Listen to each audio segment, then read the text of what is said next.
자, 수업 시작하겠습니다. 제가 오늘도 변함없이 OX 파일을 올려드렸어요. 그거 한번 같이 저랑 풀어보고 수업 들어갈게요. 1번에 정치행정 1원론에서 공공조직의 관리자들은 결정자를 위한 지원, 정보 제공의 역할만을 수행한다.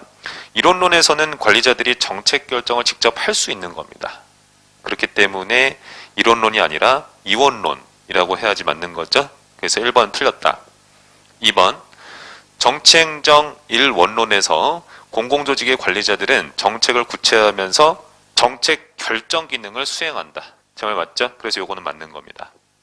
3번에 정치행정 2원론은 공사행정 2원론의 성립에 기여한 게 아니라 1원론의 성립에 기여하였다. 이렇게 보시면 되는 거죠. 공사행정 1원론이라는 것 자체가 행정이랑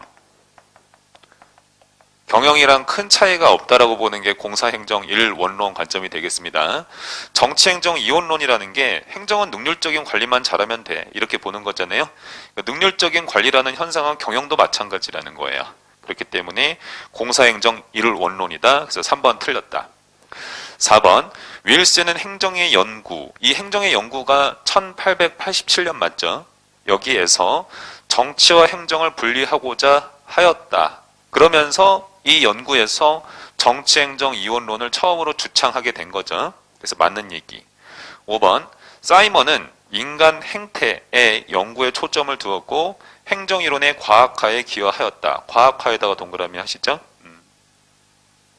그래서 행동 연구를 한 사람이 맞습니다. 그렇죠? 그래서 행태주의라고 불리는 거예요. 맞는 얘기. 6번 1960년대 발전행정론 동그라미 하시죠. 거기에다가 이렇게 써두시면 좋은 거죠. 정치행정 새 이론론이다. 그게 이제 발전행정론이라고 생각하시면 돼요. 똑같은 얘기가 되겠습니다. 이것이 대두되면서 기존의 행정의론과 대비가 되는 정치의론의 입장에서 새 1원론이 제기되었다. 이 정치행정 새 1원론 같은 경우에는 행정부의 권력이 대단히 막강한 이론을 의미합니다. 그렇기 때문에 이거는 행정우위론이에요. 정치우위론 이러면 틀리는 겁니다. 자, 그래서 6번은 틀렸다.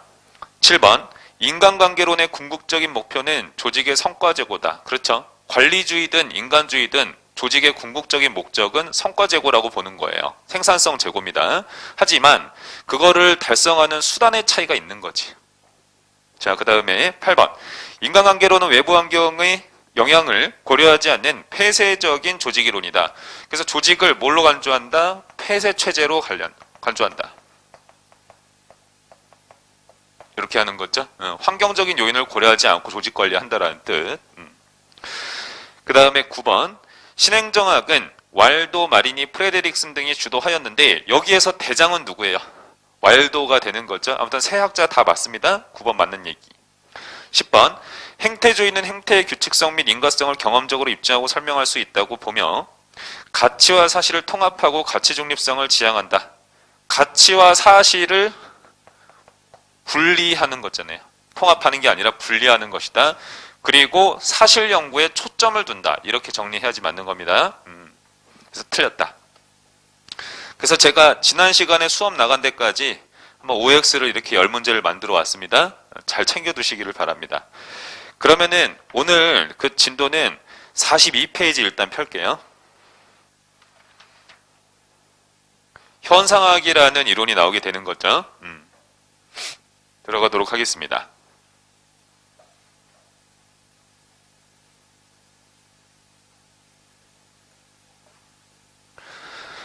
이 현상학이라는 이론을 들어가기 전에 제가 처음에 했던 얘기가 지난 시간 얘기가 되는 건데 이 후기행태주의라는 이론이 있었어요. 후기행태주의는 데이비드 이스턴이라는 학자가 사회문제 해결을 위해서 주장했던 이론이 되는 거죠. 행태주의를 비판하면서 등장을 했었습니다. 요거에 영향을 받아서 신행정학이 나왔었고 행정학에서 아까 우리가 OX에서도 봤었죠. 그리고 얘네들은 가치 연구를 강조하는데 같이 연구를 하기 위해서는 현상학적인 연구를 좀 활용하면 좋다 이렇게 생각을 했던 거죠. 그렇기 때문에 얘네들의 현상학이 요 두 이론에 영향을 미친 면이 있다 이렇게 한 상태에서 들어가셔야 되는 겁니다. 좋아요. 현상학을 한번 들여다보는 거죠. 거기 1번의 등장 배경에서 1번 동그라미에 20세기 독일 철학자 에드문드 후설이라고 얘기를 해요. 후설이라고 적어두시죠. 한글로 후설. 후설 중심의 철학 운동이다. 3번 동그라미 체크하겠습니다. 기존 철학이 형이상학적 주제에 집착하고 있다라고 비판을 했다 이렇게 들어가는 거예요. 뭐 여러 가지 특성이 있겠지만 제가 대충 한번 추려보면은 등장 배경이다. 기본적으로는 형이상학을 비판했다는 거예요.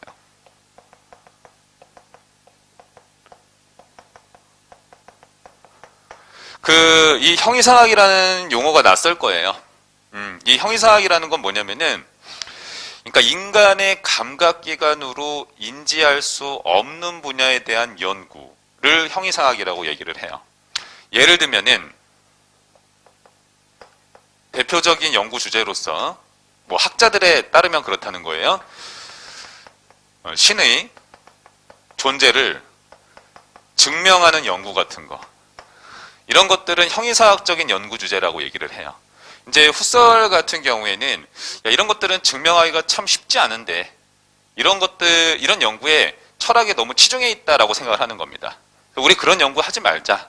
이런 관점으로 들어가서 인간의 감각기관으로 인지할 수 있는 분야에 대한 연구를 하자는 거예요. 그러면은 현상학에서 이 말하는 현상이라는 건 뭘까요? 인간의 감각기관으로 인지할 수 있는 분야가 되겠죠. 이 현상이라는 것은 기본적으로 그렇습니다.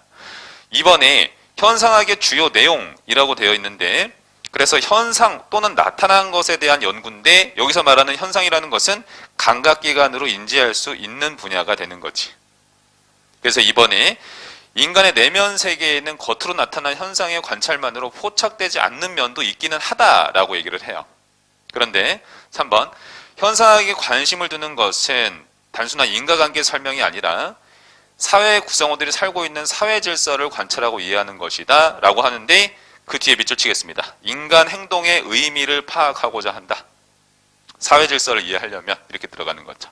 그래서 두 번째 포인트를 제가 잡자고 하면은 이 현상학도 행동을 연구를 해요. 행동을 연구합니다. 근데 이 행동이라는 것은 제가 지난 시간에 뭐라고 얘기를 했었냐면은 행태도 있고 행위도 있다 이렇게 얘기를 했었죠. 그럼 현상학은 행태 연구하는 거예요? 아니면 행위 연구하는 거예요? 행위를 연구한다라고 보시면 좋아요.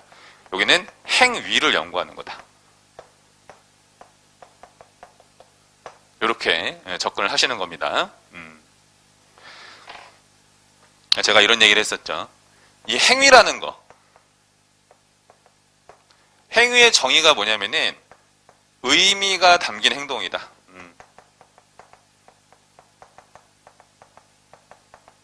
의미가 담긴 행동이다. 제가 이렇게 얘기를 했었어요. 요 단순히 인간의 행동, 겉으로 나타나는 이 행동 자체만 중요한 건 아니고 행동 안에 내재된 이 의미를 해석하는 게 되게 중요하긴 하다 이렇게 들어가는 거죠. 그래야지만이 인간을 이해할 때 도움이 된다 이렇게 생각을 하는 거예요. 자, 그래서 5번 동그라미 보시면 인간이 담은 의미를 제대로 파악하면은 인간을 이해할 수 있고 인간을 이해하게 되면은 정책의 방향성을 제시하여 사회 문제 해결에 도움을 줄 수 있다. 이런 식으로 생각을 하는 겁니다. 그럼 이런 맥락을 갖다가 제가 그대로 한번 판서를 또 해보면 의미가 담긴 행동인데 이 의미를 갖다가 해석을 잘 해야 된다는 거예요. 해석을 잘 해야 된다. 해석을 할 때는 어떻게 한다? 맥락을 고려해서 해야 된다. 지난 시간에 했던 겁니다. 문화적인 배경 같은 것들이 있죠. 이런 것들을 고려해서 해석하면 좋다. 그럼 이렇게 해석을 잘 하게 되면은 인간의 행동을 비로소 이해할 수 있습니다. 이렇게 가는 거죠. 아, 그 사람이 그때 이래서 그랬었구나. 이해하게 된다는 거죠. 그렇게 되면은 방향성을 제시할 수 있게 된다. 문제 해결의 단초가 되는 방향성을 제시할 수 있다는 거죠. 그렇게 되면은 사회 문제 해결을 하는데 도움을 줄 수 있다. 이렇게 가는 겁니다. 요게 이제 일련의 메커니즘이라고 생각하시면 돼요. 그렇기 때문에 후기행태주의나 신행정학 등은 현상학 연구를 활용한다. 이렇게 가는 거죠. 사회 문제 해결을 위해서. 제가 이제 나머지 했던 얘기들, 요 파란색으로 적은 요 토대 안에 남은 내용이 거의 다 적혀 있고, 제가 나머지 부수적인 거 한번 잡아보면은 7번 동그라미 체크하겠습니다. 조직의 탈물화에다가 체크하시죠. 탈물화를 강조한다. 그러니까 이거는 무슨 뜻이냐면은 인간은 단지 시키는 대로만 움직이는 그런 부품 같은 존재가 아니라는 거예요. 의식작용이 있다라는 겁니다. 왜 그럴까요? 행동에 의미를 부여할 수 있는 존재가 되거든요. 그걸 바탕으로 상호 소통도 하고요. 그렇기 때문에 탈물화를 강조한다. 이렇게 되는 거예요. 생각이 없는 부품이 되는 것을 반대한다. 그렇게 되는 거죠. 그 다음에 8번 체크하겠습니다.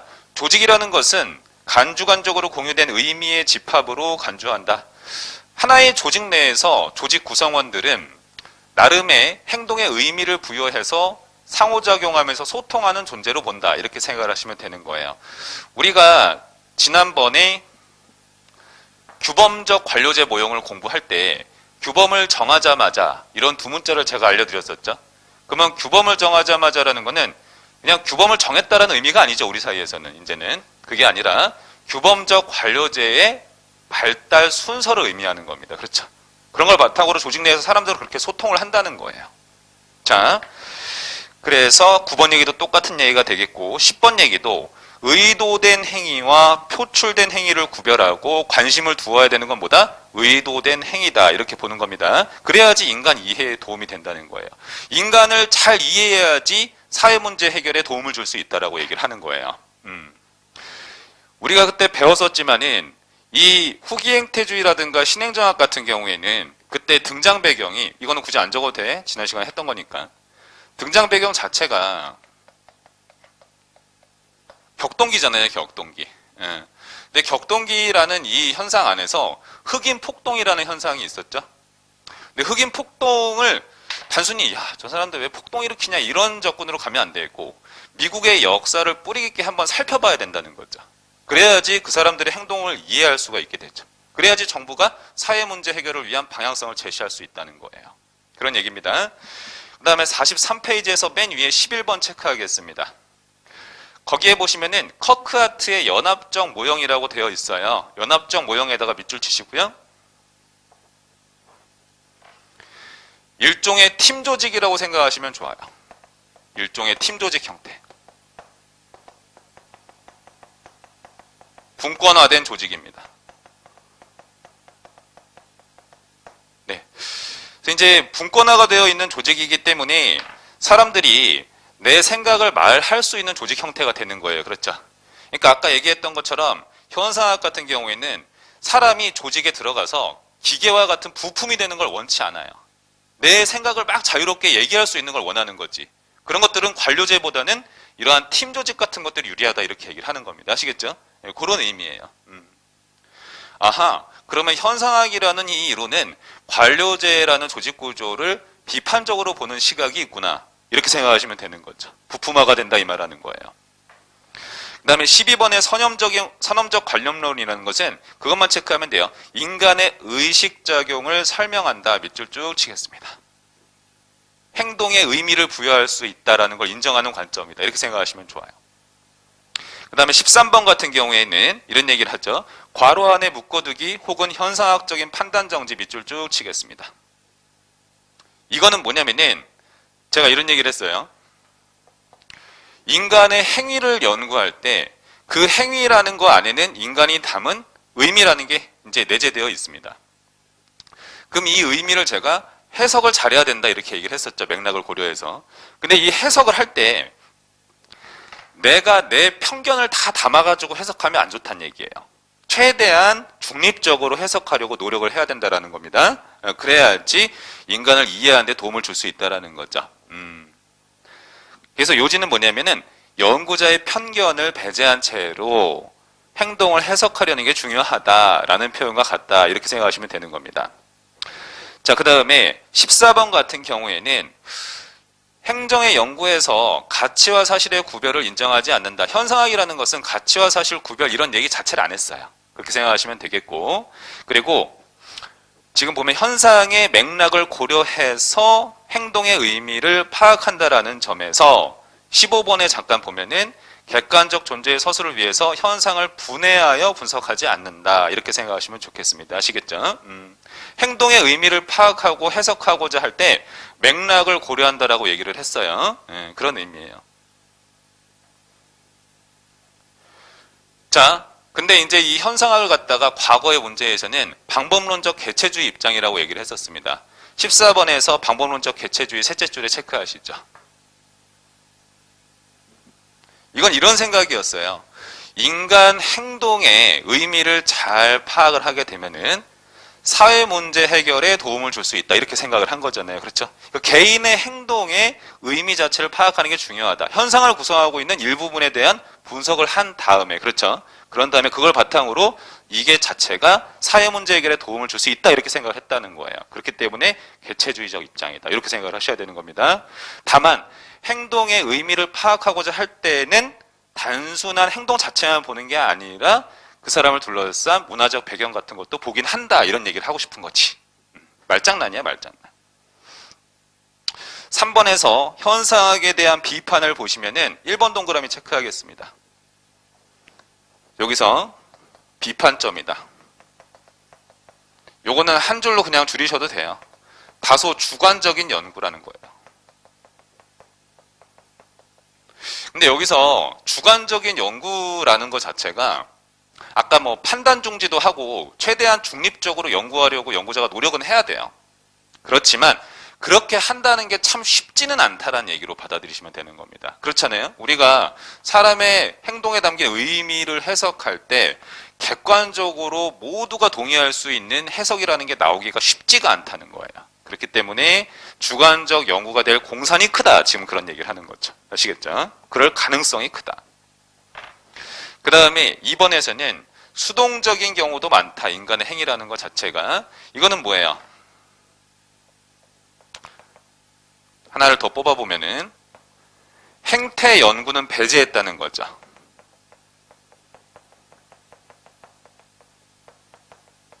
이렇게 생각을 해두시는 겁니다. 인간의 행동은 뭐와 뭘로 구성이 된다? 행태하고 행위로 구분이 되는데 행태는 빼버렸잖아요.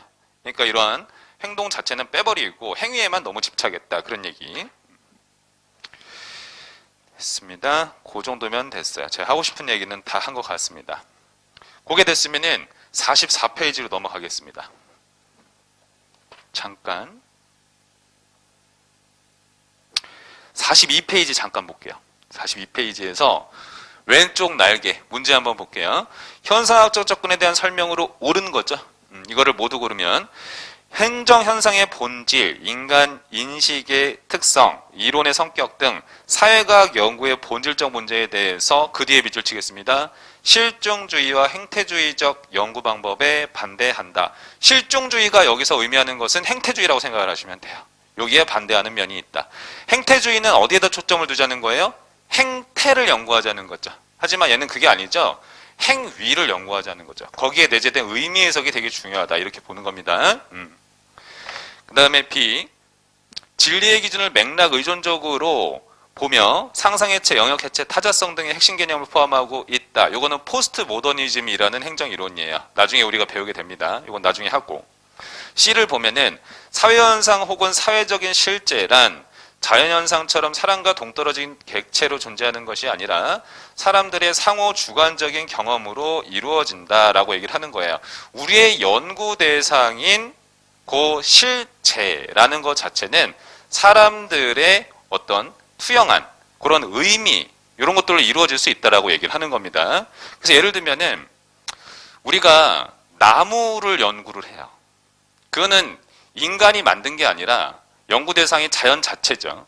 근데 현상학 같은 경우에는 사람의 의식작용을 통해 가지고 어떤 연구 대상 자체를 만들 수도 있다라고 보는 거예요. 행동이 그러하듯이. 그래서 예를 들면 그런 것들이 뭐가 있어요? 문화 같은 게 대표적이죠. 조직 내에 있는 문화 같은 것들. 그런 것들은 사람들이 의미를 담아서 만든 거예요. 우리 조직에 이런 문화가 있다라는 것 자체. 자연적으로 있는 실제가 아니잖아요. 그렇죠? 이런 걸 갖다가 구성주의 관점이라고 합니다. 구성주의 관점이라고 써두세요.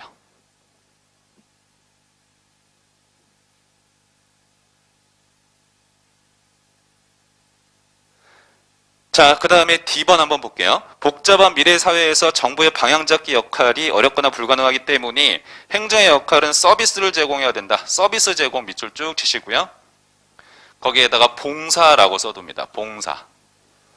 이것도 우리가 아직 안 배운 행정 이론인데 신공공 서비스론이라는 행정 이론이에요. 이따가 오늘 보면서 공부를 하면 되겠습니다. 됐습니다. 그 다음에 44페이지 넘어갈게요.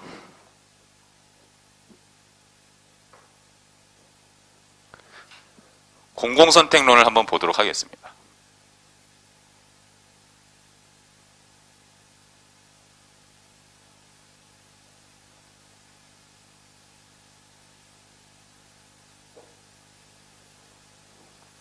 자, 개념 관계 잡겠습니다. 우리 처음에 관리주의라는 행정 이론을 배웠었죠. 관리주의. 이 관리주의를 갖다가 비판한 이론들은 굉장히 많았어요. 근데 이 공공선택론이라는 이론도 이 관리주의를 비판하면서 등장했습니다. 이렇게 일단 정리를 잡는 게 중요합니다. 그러면은 왜 비판했냐? 요거 요지를 알아야 되겠죠? 요지를 한번 보면은 집권화를 비판했어요. 집권화. 집권화 비판. 집권적인 의사결정 구조를 조직이 지니고 있다는 거에 대해서 부정적으로 생각했다는 거예요. 그럼 왜 그러냐? 이 관리주의는 제가 지난번에 얘기를 했던 것처럼 조직 구조로서 선호하는 조직 구조가 관료제예요. 관료제에 기초하고 있습니다. 관료제라는 조직 구조 자체는 의사결정 구조가 집권적이잖아요. 그렇죠?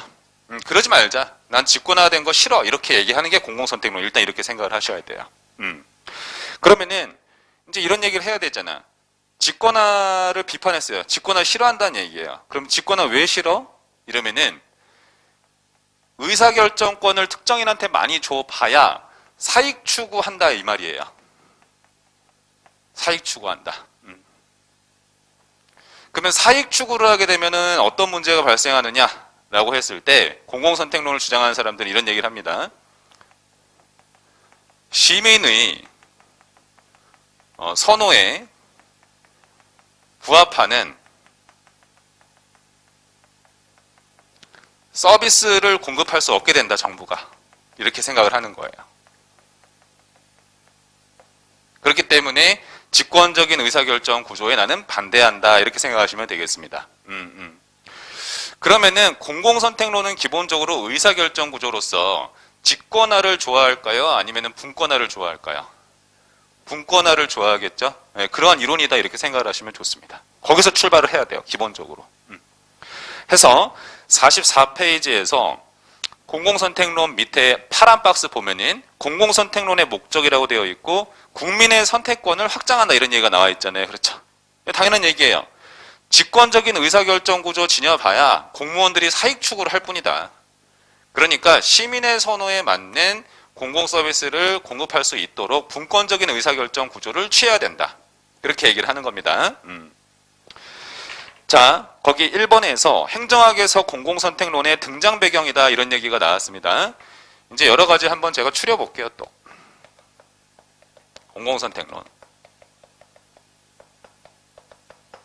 그래서 좀 몇 가지를 추려보면은 기본적으로는 경제학자가 창시했어요.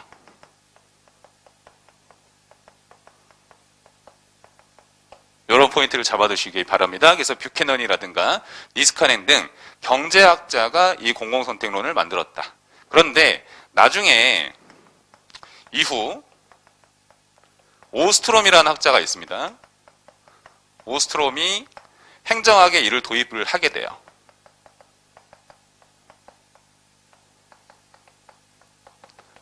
요 연도 자체를 보면은 1973년도입니다.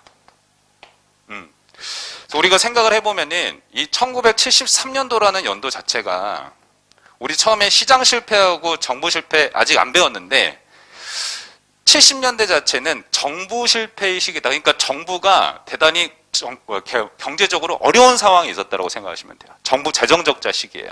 정부 실패 시기예요. 정부가 힘이 없어. 정부의 재정 적자 시기였습니다. 그러다 보니까 이 공공선택론 같은 경우에는 필연적으로 정부가 많은 돈을 비효율적으로 쓰는 것을 굉장히 싫어하게 되어 있어요. 그래서 경제적인 국정운영을 갖다가 좋아하는 이론 중에 하나입니다. 일단 기본적인 틀은 이래요. 거기서 보시면은 3번 동그라미에 전통적 관료제의 집권적인 의사결정 구조를 비판한다. 밑줄 쭉 치세요.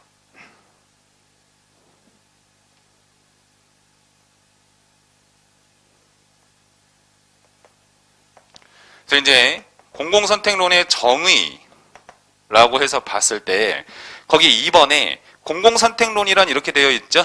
예, 그 밑줄 친 부분 자체에다가 체크를 해두시기 바랍니다. 그래서 그거를 제가 바꿔보면은 비시장 영역에서 발생하는 의사결정을 요걸 갖다가 경제학을 활용해서 연구한다. 이거를 경제학적으로 연구한다. 이렇게 표현을 해요. 그럼 거기 이제 3번의 공공선택론 내용이라고 되어 있는데 시장의 범주 밖에서라는 표현이 있죠. 자, 요게 이제 요 얘기예요. 저 한번 보시죠. 비시장 영역이라는 게 시장의 영역 밖이라는 뜻입니다. 그럼 이게 예를 들면 어떤 것들이 있느냐라고 봤을 때 의회 아니면은 행정부 아니면 시민사회 영역 이런 것들이 비시장 영역이다. 이렇게 여러분들이 생각을 하시면 좋습니다. 그러니까 마켓 영역이라는 것은 내가 내 돈 내고 어떤 서비스를 공급받는 교환이 이루어진 합리적인 교환이 이루어지는 곳이죠. 거기 외적인 곳이라고 하면 의회, 행정부, 시민사회 이렇게 생각을 하시면 좋다는 거죠. 여기에서의 다양한 의사결정을 연구를 하는데 경제학을 활용해서 여기서 말하는 경제학이라는 것은 뭐 그냥 경제학 이렇게 생각하셔도 좋지만 경제 수학이라고 생각하시면 좋아요. 그래서 사회과학대학에서 이제 공공선택론을 전공한 교수님이 만약에 계시다라고 하면은 그 교수님은 석박사 논문을 다 수학으로 쓰신 분이라고 생각하시면 좋습니다. 아시겠죠? 그분들은 그 문과 쪽에서 수학적 재능이 되게 좋으신 분들이에요. 그래서 자기의 재능을 잘 살려서 이제 학위를 받으신 분들에 해당이 되는 거죠. 그래서 우리가 이제 교수님들 중에서 영어를 잘 못하시는 분들도 계세요. 실제로. 그럼 저분은 교수님인데 영어를 못하지 이렇게 생각할 수도 있잖아요. 알고 보면 수학을 잘할 수도 있는 거야. 아시겠습니까? 예. 통계학을 잘할 수도 있는 것이고. 자, 거기에서 2번 방가로 같은 경우에 참고의 수준인데 시장의 실패에서 출발하지만 정부의 실패도 인정한다. 큰 정부 지향한다. 밑줄 쭉 치겠습니다. 이거는 이런 얘기예요. 제가 아까 이 오스트롬이 행정학의 공공선택론을 도입한 시기 자체가 정부 재정적자 시기라는 거죠. 그렇기 때문에 시장 실패라는 현상은 1930년대에 있었습니다. 그러니까 이미 시장도 불안전할 수도 있다는 것은 알고 있는 거지. 역사적인 사실로부터. 하지만 정부마저도 그럴 수 있다. 이렇게 생각을 하고 정부 실패 시점에서 이 이론을 도입했었기 때문에 더 이상의 재정 적자가 나타나지 않기 위해서 노력하고 있다. 이렇게 생각하시면 좋습니다. 이 이론 자체가. 3번 방가로나 4번 방가로는 다 똑같은 얘기가 되는 거예요. 분권화를 강조한다. 이렇게 생각하시면 되겠죠. 5번 방가로 같은 경우에는 분권적인 의사결정 구조를 만들어줘가지고 그래야지만이 시민의 손에 부합하는 서비스를 공급하기가 용이하다는 거예요. 왜 그러냐면은 집권화를 하게 되면 한 사람한테 너무 많은 의사결정권을 주니까 그 사람의 혼자만의 이익을 추구하는 경향이 생긴다는 거예요. 근데 분권화하면은 다수의 공급자들끼리 경쟁 상황이 발생하잖아요. 그러니까 나 개인의 사익 추구하기가 쉽지 않아지는 거지. 그러니까 우리나라의 정치 체제가 지금 상권 분립 체제인 거 맞죠? 공공선택론자들은 그런 거 좋아할 거예요. 하나의 그 조직 체제에다가 많은 권한을 줘봐야 썩고 불패할 뿐이다 이렇게 생각을 하겠지. 일리가 있어요. 자, 그 다음에 6번 방가로 같은 경우에는 오스트롬 부부가 비효율적인 행정구조를 바꾸기 위한 제안을 했다라는 거죠. 자, 1, 2, 3번 동그라미를 다 묶어버리세요. 거기에다 뭐라고 쓰시냐면은 분권화된 의사결정 구조가 분권화된 조직을 의미한다. 세 개가 모두 이렇게 생각하시면 좋습니다.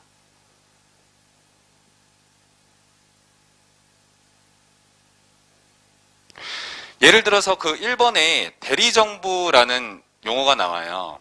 이거는 뭐냐면은 예를 들면 위탁하는 거라고 생각하면 돼요. 위탁하는 거. 그러니까 뭐 여기 정부가 있잖아요. 그러면은 요즘 같은 경우는 민간 위탁 많이 활용하잖아요. 우리 첫 시간에 배웠던 것처럼 정부가 대신해서 어떤 업체가 시민한테 서비스 공급하고 이러지 않습니까? 그렇죠? 이걸 대리정부라고 생각하시면 된다는 거예요. 아시겠죠? 이거 분권화되어 있는 거예요. 일종의. 그 다음에 연합적 기업 조직이라고 되어 있거든요. 이거는 어떤 의사결정을 할 때 다수가 참여하는 조직이라고 생각하시면 좋습니다. 의사결정 시 다수 참여 이렇게 적어두세요. 의사결정 시 다수 참여.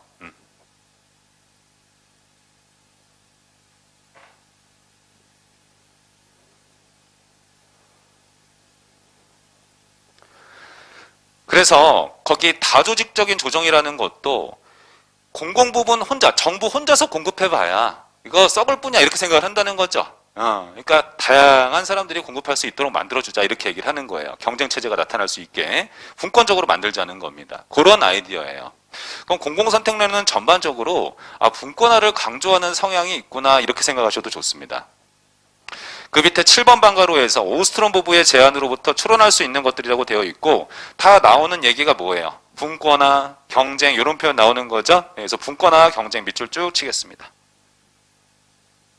그리고 2번 동그라미에서 비시장 영역도 일종의 시장경제화가 필요하다 이렇게 얘기를 하면서 수익자 부담주의라는 거 나오죠. 수익자 부담주의 동그라미 하시죠. 수익자 부담주의라는 건 이런 거예요.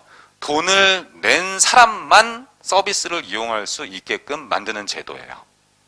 이게 나타날 수 있는 효과가 뭐가 있을까요? 정부가 쓸데없는 돈을 많이 안 쓸 수 있게 되는 거죠. 왜냐하면 국민으로부터 돈을 받으니까. 그래야지 뭐가 되는 거예요? 정부 실패에 있어서 긍정적인 현상을 만들어낼 수 있는 거죠. 지금 정부가 안 그래도 돈이 없는데.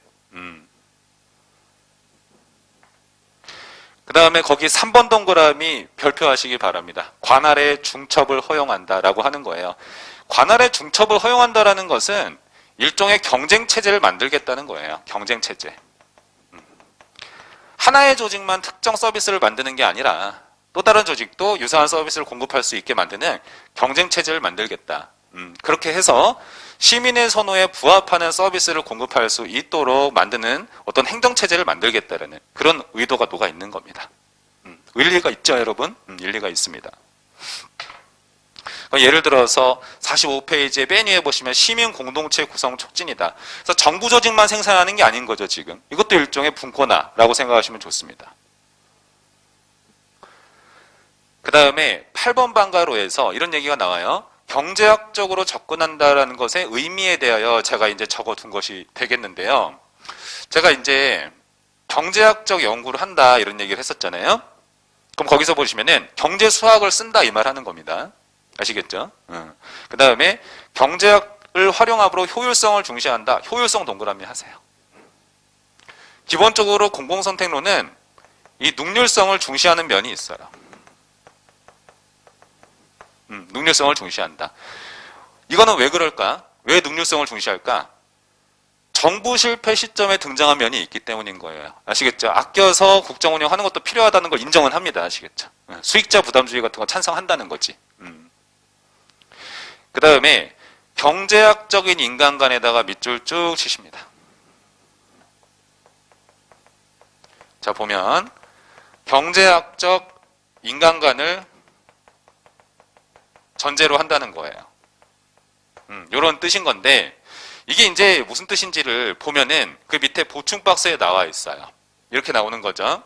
첫 번째, 모든 인간이라는 것은 자기 이익을 추구한다. 그런 특성이 다 있다는 거예요. 두 번째, 모든 인간은 자기의 이익을 극대화하려고 한다. 이렇게 표현을 하고요. 그 다음에 세 번째, 모든 인간은 어떤 정보들이 있을 때 어떤 게 나한테 유리한지를 판단할 수 있는 합리적인 존재다 이렇게 생각을 해요. 그래서 합리적인 존재다. 이렇게 되는 거예요. 그래서 이 인간관을 전제로 분권화를 강조를 하는 겁니다. 자, 한번 보면 이런 얘기가 되는 거예요. 그래서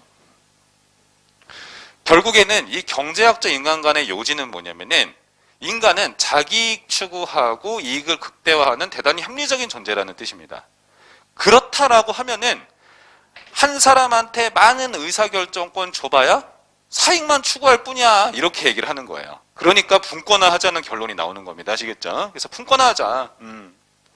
그러니까 인간은 이럴수록 한 사람한테 많은 권력 줘봐야 부패할 뿐이야. 그러니까 분권화하자. 분권화를 강조하는 거예요. 이렇게.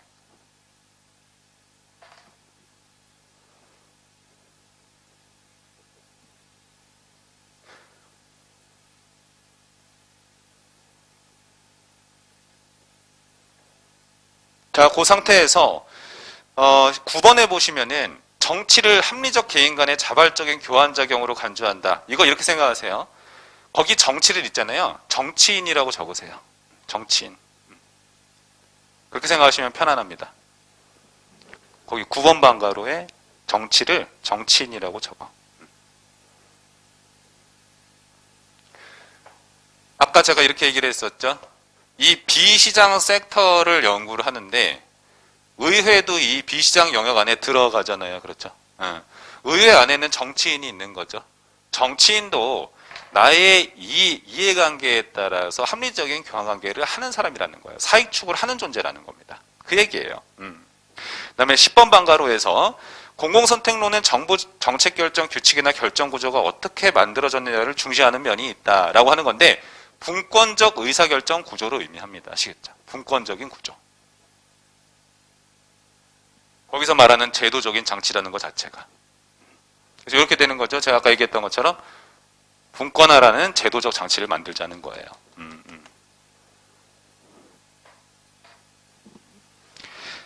자, 그리고 거기 보충 박스에 보시면은 그 공공선택론은 방법론적 개체주의와 연역적인 접근을 적용한다 이런 얘기가 나오잖아요. 이렇게 생각하셔도 좋습니다. 경제수학을 활용하잖아요. 그러니까 기본적으로 연역적이에요. 그 다음에 방법론적 개체주의라고 나와 있잖아요. 이건 이렇게 되는 거지. 인간에 대한 세밀한 분석으로부터 왜 분권적인 의사결정 구조가 필요한지를 설명한 거예요. 그러니까 개체주의적 관점 이렇게 접근을 하시는 겁니다.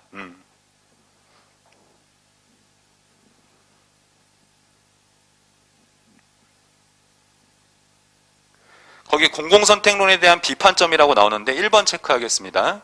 일반 사람들은 실제 이해하기 어려운 면이 있어요. 여기에 계신 학자분들이 쓴 페이퍼 같은 경우에는 진짜 어렵습니다. 수학으로 썼다고 선생님이 얘기했었죠. 수학으로. 그 다음에 두 번째 체크하시죠. 자, 거기 보시면은 역사적으로 누적 및 형성된 개인의 기득권을 옹호하기 위한 접근이다. 자, 기득권을 옹호한다. 밑줄 치세요. 체크하시고. 거기서 말하는 기득권은 가진 자를 의미해요. 부자 이 말입니다. 부자. 좀 극단적으로 표현을 해서. 이거 왜 그럴까?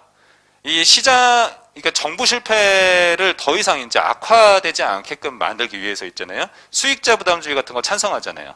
그러면 수익자 부담주의는 아까 뭐라고? 돈을 가진 사람이 서비스 이용할 수 있게끔 만드는 거예요. 그러면 돈을 가진 사람한테 유리하겠죠? 그 얘기를 하는 겁니다. 그 다음에 3번 동그라미도 되게 잘 나와요. 체크하시죠. 인간에 대한 단순한 가정. 이건 이제 저는 개인적으로 시험용 지식이라고 생각을 해요. 그러니까 모든 인간은 이런 특징이 있다라는 거를 지금 단순한 가정이다 이렇게 얘기를 하는 거예요. 근데 사실이 있잖아요. 그렇죠? 그러니까 모든 인간은 공공선택론자들은 원래 얘기할 때는 인간은 이런 특징만 있어 이렇게 얘기하는 건 아니야.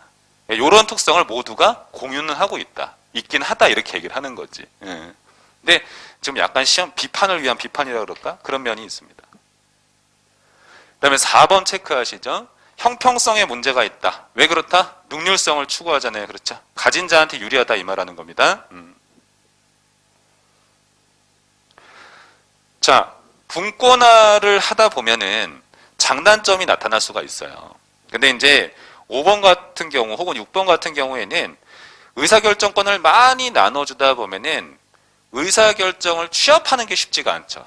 그러니까 관리와 조정이 어렵다 이런 표현이 나오는 것이고, 의사결정권을 준다는 것 자체는 그 의사결정권에 대해서 잘 활용할 수 있는 사람이어야 된다는 건데, 그러려면 수준 높은 사람이어야 돼, 시민이어야 된다 이런 얘기를 하는 겁니다. 근데 이게 쉽지 않을 수 있다. 지금 그 얘기를 하는 거지. 됐고요. 나머지는 됐습니다. 그 다음에 8번 같은 경우에도 이제 시장 기제를 너무 열심히 활용하려는 면이 있다. 그런 정도입니다. 아시겠죠? 선생님이 봤을 때 이렇게 제가 적은 부분 정도는 잘 이해를 해두시고, 공공선택론은 기본적으로 이런 게 있어요. 정부는 공공 서비스를 공급하는 어떤 공급자라고 얘기를 하고요. 시민 같은 경우에는 이거를 소비하는 소비자라고 생각을 합니다. 그랬을 때 그러면은 시장의 논리가 그렇잖아요. 소비자의 선호에 맞는 서비스를 정부가 공급을 해줘야 되는 거잖아요. 그러려고 하면은 직권화보다는 뭐가 좋다? 분권화가 좋다. 이렇게 생각하고 싶은 겁니다, 지금. 자, 그리해서 맨 왼쪽에 날개, 상단, 문제. 공공선택론의 접근법에 대한 설명으로 옳지 않은 것이라고 되어 있고, 3번 선지 한번 볼게요.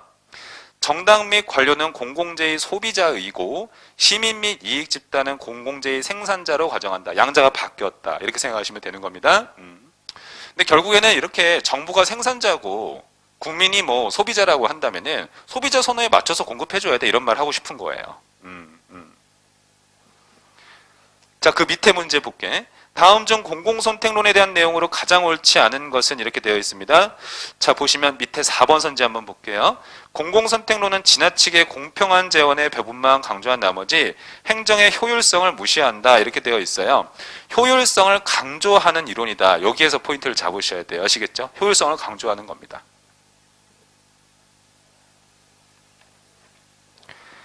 그리고 45페이지 맨 위에 문제 한번 볼게요.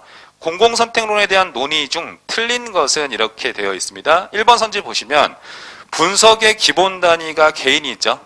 아까 이렇게 나온 거예요. 인간에 대한 분석으로부터 시작을 했습니다. 그 얘기를 하는 거예요. 그 다음에 2번 선지 보시면 행정에 영향을 미치는 환경적인 요인을 강조한다라고 되어 있는데 생태론에 가장 가까운 표현이에요. 그래서 이거는 가장 답이기 때문에 2번이 답이다 이렇게 생각하시는 게 좋습니다. 나중에 더 깊은 얘기가 있긴 하지만 3번에 오스트롬 부부 동그라미 하시죠. 행정학에 도입했다 밑줄 치겠습니다. 언제? 1973년에 이렇게 하는 거예요. 정부 실패 시점에. 그다음에 4번 정부는 공공재 생산자, 시민은 소비자. 이렇게. 그다음에 밑에 문제 볼게. 행정학의 방법론 중에서 공공선택론의 특징과 가장 거리가 먼 것은 2번 선지 볼게요. 행정은 가치 중립적인 것이고 효율적인 집행을 담당하기 때문에 정치 영역 밖에 있다. 지금 이런 얘기를 하죠. 정치 영역 밖에 있고 행정 기능에 관해 모든 정보는 구조적으로 유사성을 지닌다. 선생님이 그 해설에다가 정치 행정 이원론이라고 얘기를 했죠. 그래서 답이 틀렸다는 건데 다만 거기 있잖아요. 행정 기능에 관해 모든 정보는 구조적으로 유사성을 지닌다. 이렇게 되어 있잖아요. 그거 관료제라고 생각하시면 돼요. 모든 정부 조직은 관료제가 되어야지 능률적인 행정을 할 수 있어라고 생각을 했거든요. 제가 아까 얘기했던 것처럼 관리주의는 뭐에 기초한다? 조직구조로서 관료제에 기초하는 겁니다. 아시겠죠? 관료제.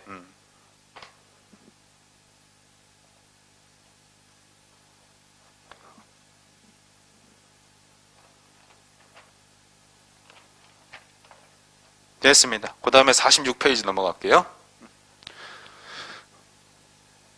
그래서 우리가 이 공공선택론이라고 얘기를 하잖아요.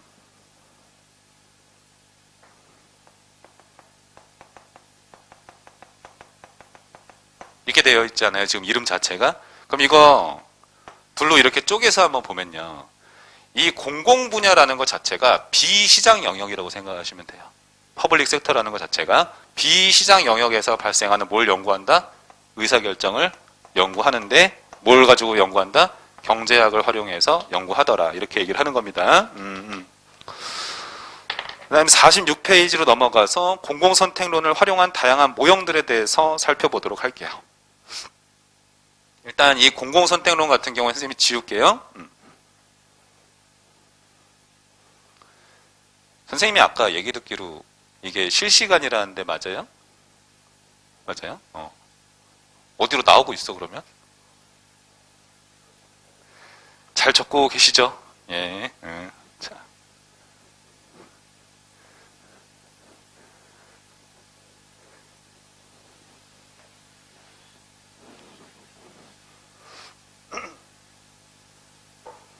그래요.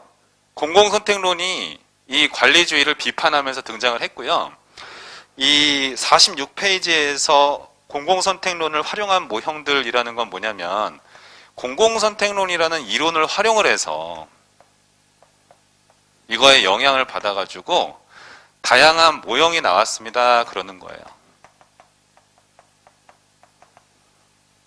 다양한 모형이 나왔다. 이렇게 가는 겁니다. 그러면은 여기에 이 모형에서 상정하는 인간이라는 것은 모두 다 이기적인 존재가 되는 거예요. 아시겠죠? 공공선택론을 활용하고 있기 때문에 다양한 모형이 나와요.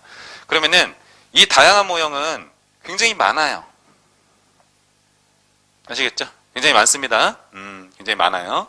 근데 이제 이 많은 걸 여러분들이 다 자세히 할 필요는 없고요. 선생님이 보수적으로 작성을 한 거기 때문에 일부 선택적으로 공부를 하시면 되는데 그래도 한번 쭉 보도록 하겠습니다. 첫 번째, 이익집단의 행동분석이라고 되어 있고 털럭의 지대추구론이라고 되어 있잖아요. 자, 지대추구론. 거기서 이제 용어 정리만 하고 끝내시면 돼요. 이거 같은 경우에는. 그래서 지대추구론에서 하고 싶은 말은 이런 거죠. 이 지대라는 게 정부의 정책으로 인해서 발생하는 특혜라고 생각을 하시면 좋습니다. 아시겠죠? 지대라는 건 특혜다. 예를 들어서 시장 내에 어떤 A 업체가 있어요. 이거 안 적어도 좋아요. 이 업체한테 야, 너희만 외국 어떤 승용차를 수입할 수 있는 권한을 우리가 줄게 라고 하면 일종의 특혜가 되는 거죠. 이런 거를 지대 이렇게 표현을 하는 거죠. 지금 그랬을 때 지대추구론에서 이제 하고 싶은 말은 합리적인 개인이라면은 정부 정책으로 인해서 발생하는 이런 특혜를 많이 가지려고 노력을 하겠죠. 이걸 갖다가 지대추구라고 하는 거예요. 렌트 시킹 한다는 거죠. 지대추구를 통해 가지고 그래서 이 의미를 보면은 로비를 한다 이렇게 생각하시면 좋아요. 특혜를 가져오기 위해서. 그러면 이 지대추구를 하다 보면 어떤 현상이 나타날 수 있다는 거예요? 정부가 그 로비에 넘어가게 되는 포획 현상이 나타날 수 있다 이렇게 되는 거죠. 그럼 이렇게 포획이 만약에 돼서 특정 집단한테 유리한 지대를 정부가 주게 되면은 정부가 효율적인 자원 배분에 실패하는 거죠. 그러면 이걸 갖다가 정부 실패가 발생할 수 있다 이렇게 접근을 하는 겁니다. 아시겠죠? 그러면은 지대추구론, 털럭의 얘기가 되겠다. 그럼 여기에 다양한 모형 중에서 지대추구론이 들어간다는 거지. 내가 하고 싶은 말은. 이렇게 되는 거죠. 근데 중요하진 않아요. 그냥 의미 정도만 간단하게 용어만 정리하면 됩니다.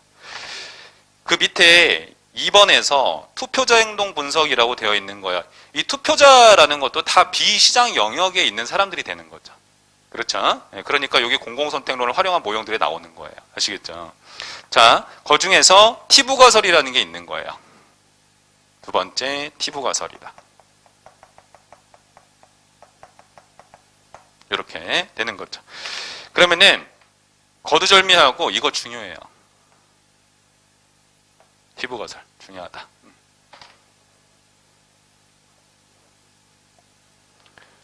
티부가설을 한번 보도록 할게요.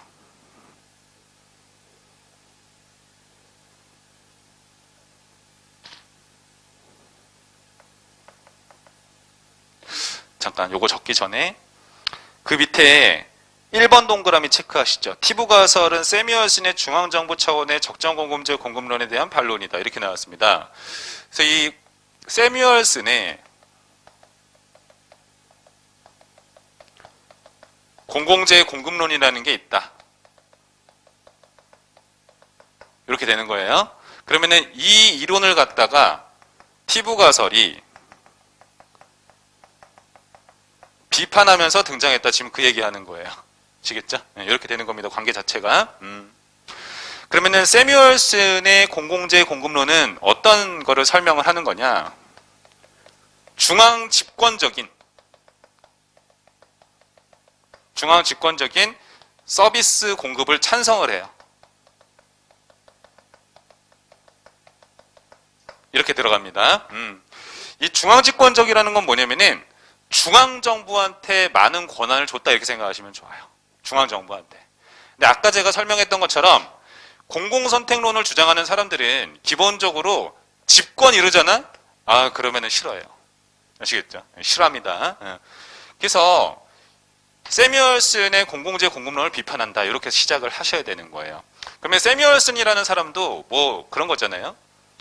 이론을 하나 만든 분이기 때문에 똑똑한 분이실 거 아니야. 기본적으로는. 그럼 왜 집권적으로 서비스를 공급해야 되느냐? 이렇게 얘기를 했을 때 이 시민의 선호를 지방정부가 잘 파악하는 게 쉽지가 않다라고 생각을 하셨어요. 세뮤얼슨 같은 경우에는. 그러니까 그냥 중앙정부가 일괄적으로 공급하자 그렇게 생각을 했던 겁니다. 근데 티브가설 같은 경우에는 비판을 하는 거죠. 뭐라고 비판을 하냐면은 아니야. 시민 선호 있잖아요. 요거를 파악할 수 있어. 가능하다고 비판을 하는 거죠. 알 수 있는데? 그러니까 너희들이 혼자 다 공급하지 마 이러는 거예요. 그래서 티브가설에 대한 얘기가 나온다. 그러면은 이 시민 선호를 어떻게 파악할 수 있느냐라는 거에 대해서 티브가설이 이제 다양한 얘기들을 한다 이렇게 생각하시면 돼요. 다양한 얘기들을 합니다. 근데 거기에서 기본적으로 3번 동그라미 한번 볼게요. 발로 하는 투표 요거 A번 체크하시죠. 그래서 발로 하는 투표로 인해서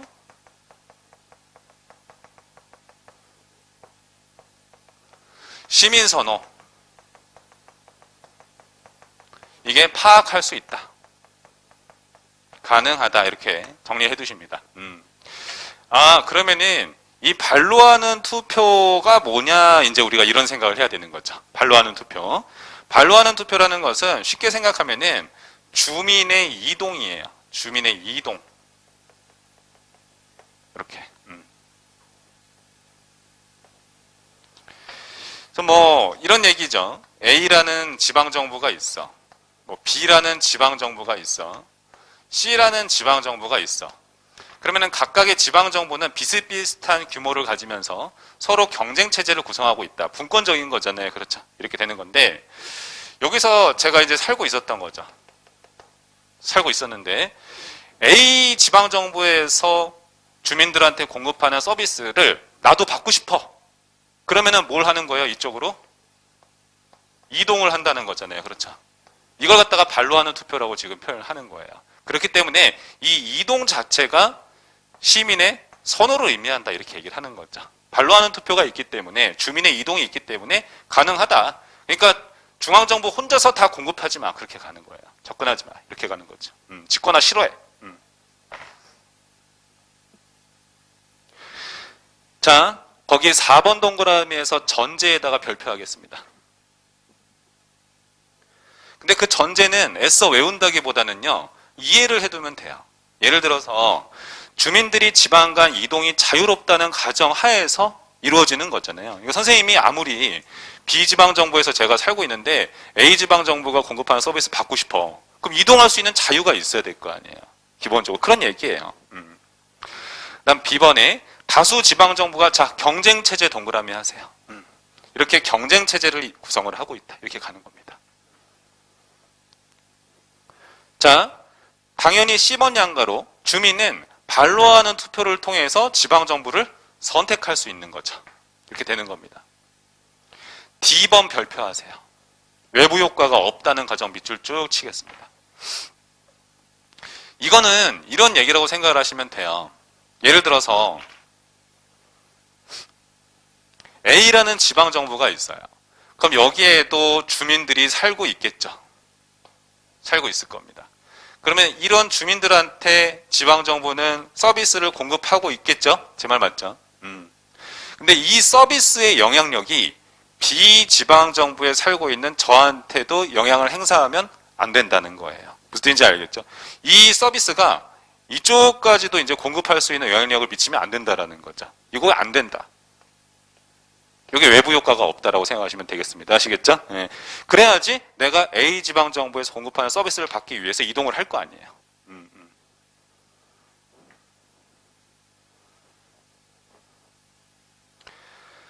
그리고 47페이지에서 맨 위에 2번에 보시면은 정부가 완전한 정보를 공개해야 된다 이런 얘기가 나와요. 이거 무슨 뜻이에요? 어떤 지방 정부가 어떤 서비스를 공급하는지 알고 있어야 된다는 뜻이에요. 알고는 있어야 된다는 거예요. 그래야지 나 저거 받고 싶네 하면서 가는 거지. 자, 그 다음에 47페이지에서 오른쪽 날개에 참고 박스 있잖아요. 그거는 7급에 가까운 얘기입니다. 7급 수준의 얘기가 되겠어요. 제가 간단하게 체크만 하겠습니다. 티부가설의 기타 특징이라고 되어 있는데 1번에서 티부가설에서 지자체의 주된 재원은 재산세 동그라미 하세요. 재산세. 그래서 재산세라는 건 직관적으로 그런 거예요. 내가 보유한 재산 여기에서 어떤 세금을 낸다 이렇게 생각하시면 좋습니다. 아시겠죠? 그 재산에 근거해서. 자, 2번에 보시면 시민들이 배당 수입에 의존하여 생활해야 됨. 배당 수입 동그라미 하세요. 그거는 원문을 보면 이런 식이죠. 그러니까 이제 주민이 있어요. 그 다음에 지방정부가 있어요. 지방정부도 돈이 있어야지 주민이 원하는 서비스를 공급해 줄 거 아니에요. 근데 이제 그래서 주민한테 돈을 받는데 그 주된 수입원이 재산세다 지금 이 얘기하는 거잖아요. 그렇죠? 재산세를 내요. 그러면은 지방정부는 이 세금을 가지고 주민이 원하는 서비스를 공급하게 되고 이 서비스가 주민의 생존에 아주 중요한 역할을 하는 서비스가 된다 이렇게 생각을 하는 겁니다. 이걸 갖다가 지금 배당 수입이라고 얘기를 하는 거예요. 아시겠죠? 재산세에 비례해서 이렇게 떨어지는 거죠. 아시겠죠?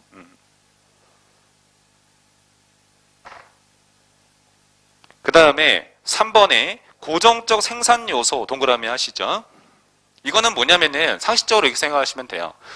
지방정부가 서비스를 공급할 수 있으려면은 한 가지 이상의 서비스는 아무튼 공급을 해야지 주민들이 올 거 아니에요. 그렇죠? 그걸 이제 고정적인 생산 요소가 있어야 된다 이렇게 가는 겁니다. 쉽게 생각을 하면. 그 다음에 4번에 최적 규모 동그라미 하시죠. 최적 규모. 지방자치단체의 바운더리는 애초에 이렇게 한정적으로 지리적으로 정해져 있는 겁니다.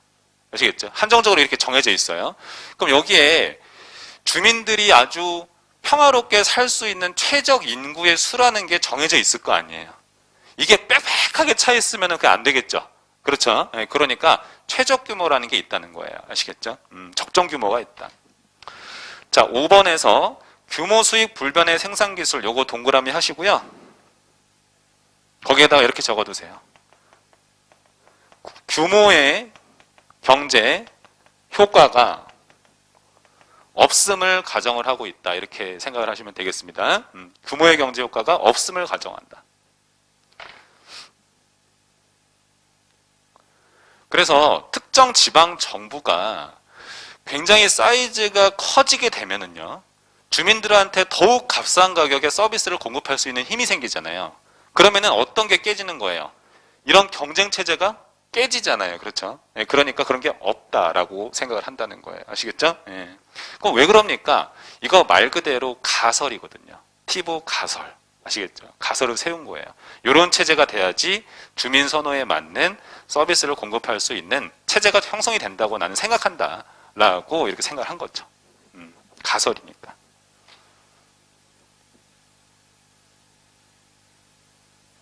근데 이제 선생님은 여러분들한테 가능성 측면에서 접근해서 항상 행정학을 가르치는데 이 외부 효과가 없다라는 요 특징 있잖아요. 굉장히 출제가 많이 됐어요. 요거는 반드시 일단 외워두시기 바랍니다.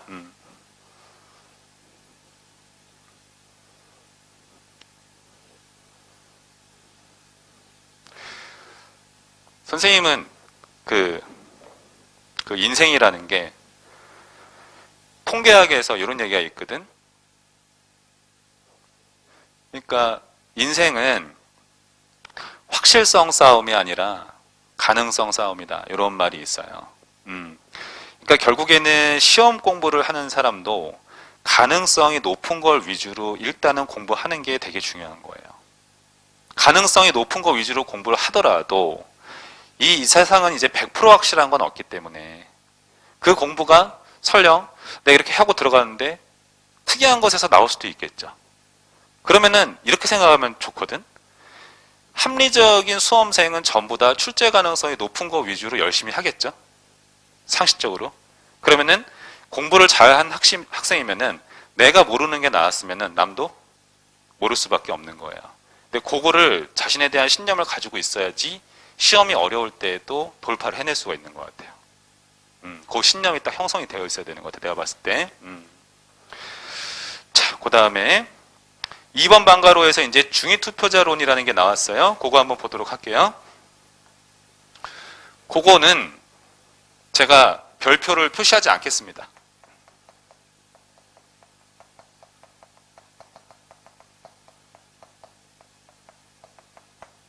별표를 표시하지 않았어요.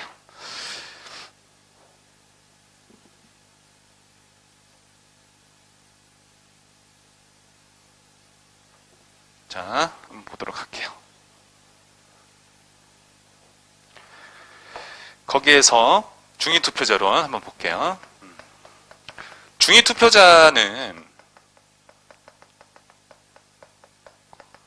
어떤 개념을 잡아둬야 되냐면은 제가 한번 정리해 볼게요. 일단 이 중위투표자가 뭔지를 알고 계셔야 돼요. 중위투표자. 그러니까 중위투표자라는 건 뭐냐면은 모호한 선호를 가진 투표자 이렇게 생각하시면 좋습니다. 모호한 선호를 가진 선호를 보유하고 있는 투표자예요. 나는 이런 정책이 좋아. 난 이런 정책이 좋아. 이런 거에 대해서 선호가 불분명한 사람들. 그럼 중위투표자 이렇게 생각하시면 좋습니다. 그리고 한 가지 특징이 더 있어요. 그게 뭐냐면은 투표자 중에서 가장 많은 다수를 차지하고 있다. 이렇게 전제를 하고 있습니다. 투표자 중에서 가장 많은 수를 차지하고 있어요. 그리고 이 중위투표자론에서 그 다음에 필요한 특성이 뭐냐면은 양당제라는 거예요. 양당제. 그래서 예를 들어서 뭐 보수 혹은 뭐 진보 이렇게 양당제 하에서의 어떤 현상을 설명을 하고 있습니다. 원래 이 정당이라는 건 뭐예요? 내 색깔에 맞는 정책을 갖다가 PR을 해야 되는 거예요. 맞죠? 그러면 보수면 보수 쪽에 맞는 어떤 정책을 PR을 하고 그리고 진보면은 진보 어떤 성향에 맞는 정책을 PR을 해야 되겠죠. 근데 이제 이 권력이라는 것 자체가 투표자, 어떤 투표자가 많은지에 따라서 정해지는 면이 있기 때문에 제가 아까 뭐라고 얘기를 했어요? 투표자 중에 다수를 차지하는 사람은 중위투표자다 이런 얘기를 했었죠. 근데 이 사람들은 보수, 진보 이게 되게 애매하다는 거예요. 그래서 중위투표자 같은 경우에는 다수인데 선호는 모호해. 그러다 보니까 보수, 진보가 자기 색깔에 맞는 정책을 PR하려고 노력한다기보다는 중위투표자들의 눈치를 많이 본다 이렇게 얘기를 하는 거예요. 그래서 자기 정당 색깔에서 벗어난 얘기도 많이 어필을 한다라고 얘기를 하는 겁니다. 그러다 보면은 보수나 진보적인 정책을 선호하는 그 투표자들의 견해는 반영이 안 될 수도 있다 이렇게 생각을 하는 게 중위투표자 이론이에요. 그러니까 이 정도만 여러분들이 정리해 두시면 좋습니다. 그 프로세스는 선생님이 다 정리를 해놨어요. 책에다가. 그 다음에 3번 방가로에서 LO의 불가능성 정리를 한번 볼게요.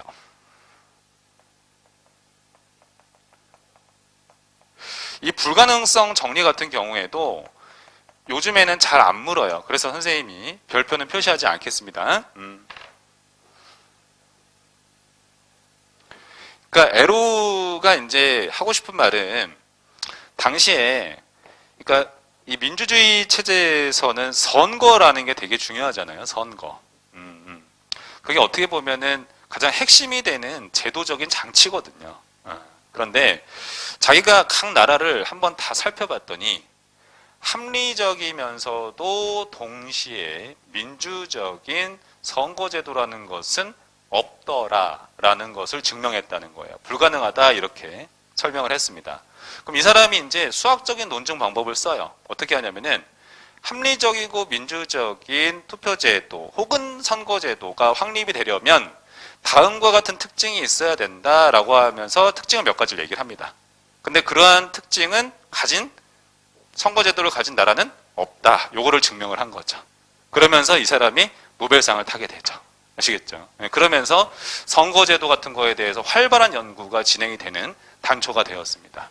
한번 보면 시험과 관련 있는 것만 체크를 할게요.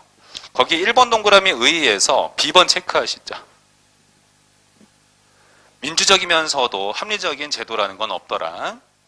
그런데 2번 동그라미 볼게요. 에로우가 밝히는 이상적인 투표제도의 특징은 다음과 같다. 이렇게 가는 거예요. 그럼 이것도 애써 외우려고 하지 마세요. 상식적으로 접근하셔도 좋습니다. 보면 독재자 부재의 원칙이다. 특정 개인의 영향력이 표를 건네는데 영향을 행사하면 안 된다는 거죠. 눈치 보면 안 된다는 거야. 내가 아주 자발적으로 할 수 있어야 된다는 거지. 근데 거기에서 B번 정도는 체크를 해둘게요. 무관한 대안으로부터의 독립의 원칙이라고 하면서 제3의 대안으로부터의 독립이다. 사실 그 얘기는 선생님이 봤을 때 번역이 별로 안 좋아. 그게 원래 의미는 뭐냐면 이런 거예요. 우리가 누구를 찍으려고 해. 그럼 후보자들이 있지 않습니까? 그럼 그 후보자들이 A, B, 뭐 C, D 이렇게 후보자들이 있잖아요. 그럼 거기에 대해서 각각의 후보자에 대해서 선호가 투표자는 굉장히 명확해야 된다라고 얘기를 해요. 합리적인 투표가 되려고 한다면. 그랬을 때 뭐 1, 2, 3, 4 선호의 순서가 되는 거죠. A 후보자를 가장 좋아하는 거고 D 후보자를 가장 싫어하는 거, 얘기가 되겠어요. 근데 이제 선거 과정 중에서 예를 들어서 이 B라는 사람이 예를 들어서 기권을 한 거예요. 기권을 했다라고 가정을 해볼게요. 그랬을 때 그럼 요거가 빠지면서 이 선호 체계가 자기가 생각하는 그 논리대로 이어져야 되는 거잖아요. C가 두 번째가 돼야 될 거 아니야. 그렇잖아요. 근데 에로우라는 사람이 가만히 살펴보니까 이런 제3의 사건이 발생을 했을 때 선호 체계가 뒤바뀌는 현상이 있더라. 요거를 관찰을 하게 된 거예요. 그러다 보니까 그러면은 이거 이상적인 선거제도가 되기가 쉽지 않아. 이렇게 얘기를 하는 거예요.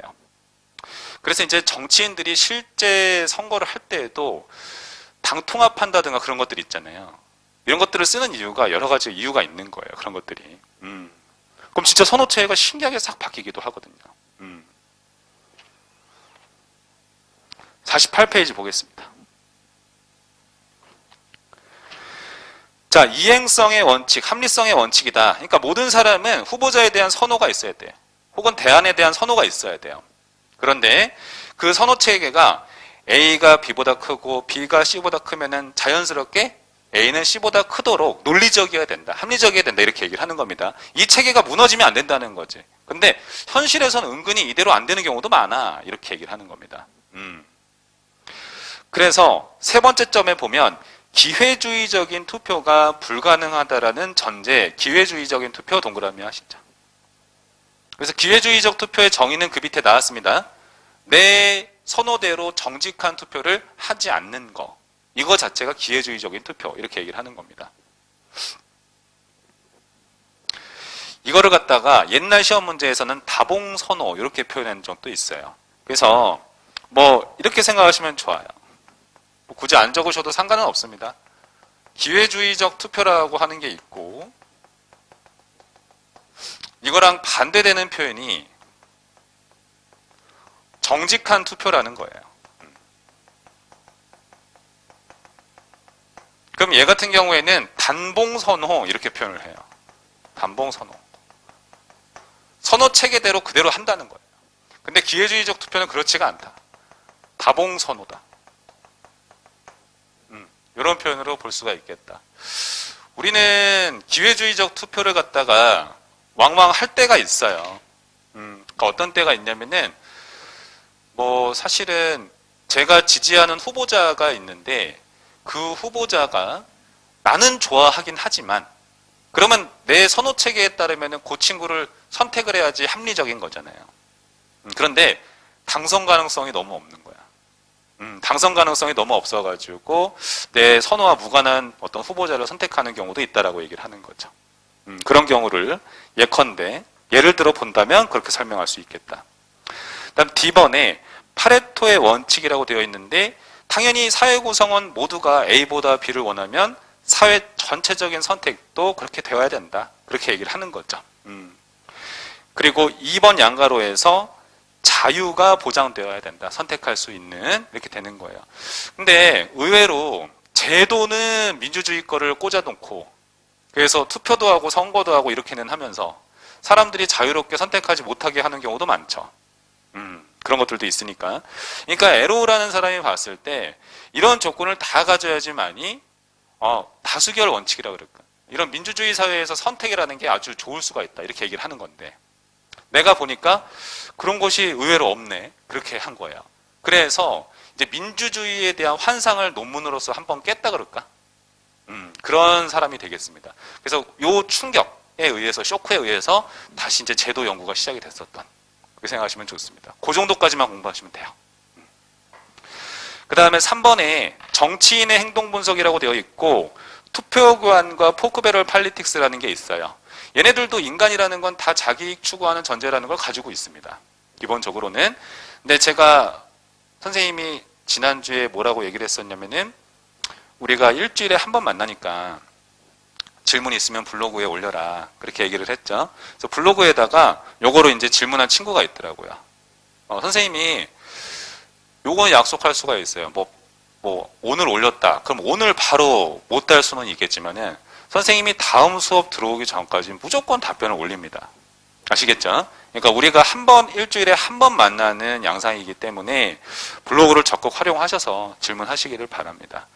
무튼 얘네의 공통점과 차이점에 대해서 간단하게 짚을게요. 그 투표의 교환이라는 것은 표거래라고 쓰세요. 표거래. 그래서 지역구 의원은 내가 당선되기 위해서는 지역구에다가 어떤 뭔가 만들어줘야 되는 거잖아요. 근데 그 만들어주기 위해서 다른 의원과 협력을 하는 거죠. 그래서 그 법안을 통과시키는 거잖아요. 그렇죠? 그렇게 해서 우리 지역구에다가 편익을 주는 거잖아요. 그렇죠? 이러면은 투표의 교환이다, 표거래다 이렇게 얘기를 하는 거예요. 근데 그 밑에 포크배럴 팔리틱스와 어떤 차이가 있느냐라는 거를 그 친구가 물었길래 제가 정리를 해드리면은 의원 간의 협력이 나타난다라고 하면은 로그롤링이라고 생각하시면 좋습니다. 아시겠죠? 하지만 그렇지는 않다라고 하면은 포크배럴이다 이렇게 생각하시면 좋아요. 이렇게 생각하시면 되잖아요. 그렇죠? 말 그대로 로그롤링은 통나무를 함께 굴리는 거예요. 아시겠죠? 그래서 표 거래를 하는 거잖아요. 하지만 포크배럴은 그냥 내가 우리 지역구에다 가져오기 위해 나 혼자 그냥 뭔가 노력한다 이러면은 포크배럴 쪽에 가깝겠죠. 상대 의원과 협력하는 표현이 들어간다? 그럼 로그롤링 이렇게 가는 거야. 됐죠? 자, 그 다음에 공통점에 대해서 한번 정리를 해드리면은 제가 봤을 때 두 가지 정도가 있어요. 첫 번째, 양자 모두 어떤 정책에서 나타난다? 분배 정책에서 나타나는 형상이잖아요. 그렇죠? 분배 정책에서 발생.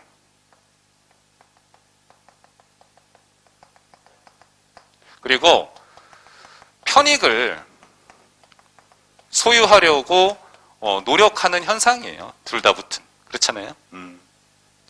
이 분배 정책에서 발생을 하고 편익을 소유하려고 노력하는 현상이다. 이렇게 생각하시면 좋죠. 근데 그 노력하는 과정에서 로그롤링은 의원 간 협력 현상이 나타난다. 그 얘기야. 됐죠? 그렇게 정리하면 돼요. 자, 그 다음에 4번에 공무원 행동 분석에서 리스크하는 예산 극대화 모형 있잖아요. 요거는 얘기가 좀 길어요. 그러니까 우리가 지금 대략 한 1시간 20분 맞네? 1시간 20분 정도 수업을 했으니까 잠깐 쉬었다가 리스크한에서부터 제가 들어가도록 할게요.